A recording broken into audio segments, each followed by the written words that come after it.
Welcome back, everyone.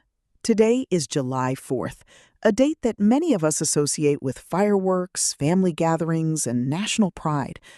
But for the Church, today is also a day to celebrate three remarkable individuals whose lives offer us a deeper, more eternal kind of inspiration.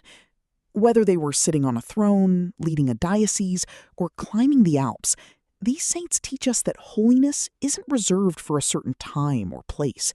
It's meant to be lived right here, right now, in the midst of our own daily lives.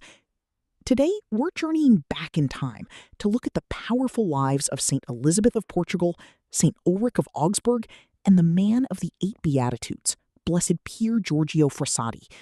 Their stories of courage, charity, and radical faith are just as relevant today as they were centuries ago.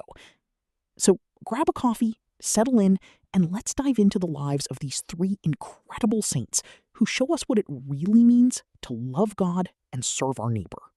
Saint Elizabeth of Portugal, 1271–1336, was a queen who dedicated her life to the gospel through radical charity and peacemaking.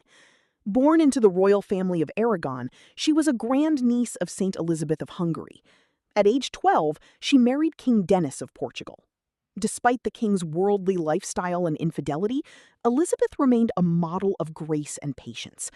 She structured her life around daily mass and constant prayer, which became her strength. Her holiness manifested in her tireless service to the poor. She used her royal resources to establish orphanages, hospitals, and shelters for the destitute. Perhaps most notably, she became known as the Angel of Peace. In an era of constant political turmoil, she repeatedly intervened to prevent civil war. Famously, she rode between the armies of her own husband and her son to kneel in the dirt between them, refusing to move until they agreed to reconcile.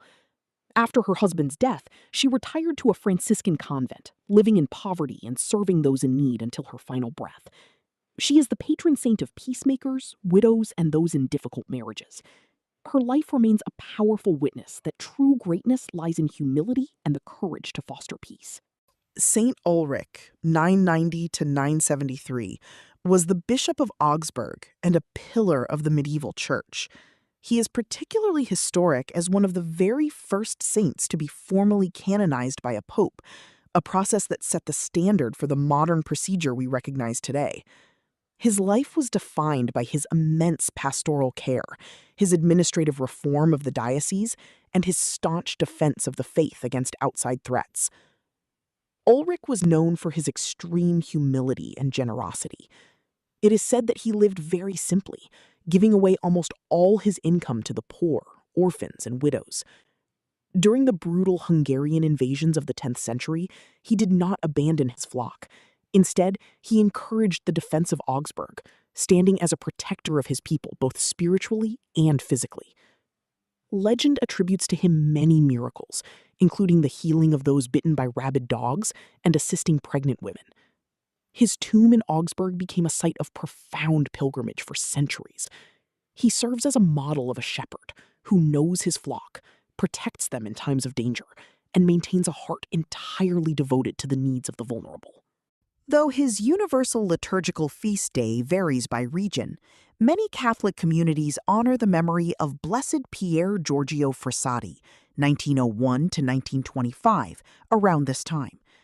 Known as the man of the Eight Beatitudes, he was a young Italian activist and athlete who died at just 24 years old.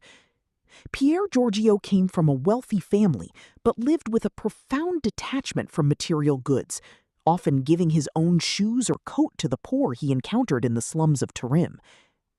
He was a man of intense action and deep prayer. A passionate mountaineer, he famously said that he saw God in the beauty of the peaks. However, he spent most of his time in the city, working with the St. Vincent de Paul Society and advocating for the rights of laborers. He believed that faith was not a passive state, but an active, burning desire to serve Christ in the living members of the church, the poor. His life was cut short by polio, likely contracted while tending to the sick, but his legacy lives on as an inspiration to young people worldwide. He showed that one can be an ordinary person, a student, an athlete, a friend, while pursuing extraordinary holiness. Thank you so much for joining me today as we reflected on these beautiful lives of faith. It's truly amazing to see how God works through so many different personalities to draw us closer to Him. If you found these stories as inspiring as I did, please hit that like button. It really helps others discover these saintly examples. I'd also love to hear from you. Which of these three saints resonates most with your own life journey? Leave a comment below. I love reading your thoughts and learning from your experiences. Finally, don't forget to share this video with a friend or family member who could use a little extra inspiration today. Thank you for being part of this community. May God bless you, and I'll see you in the next video.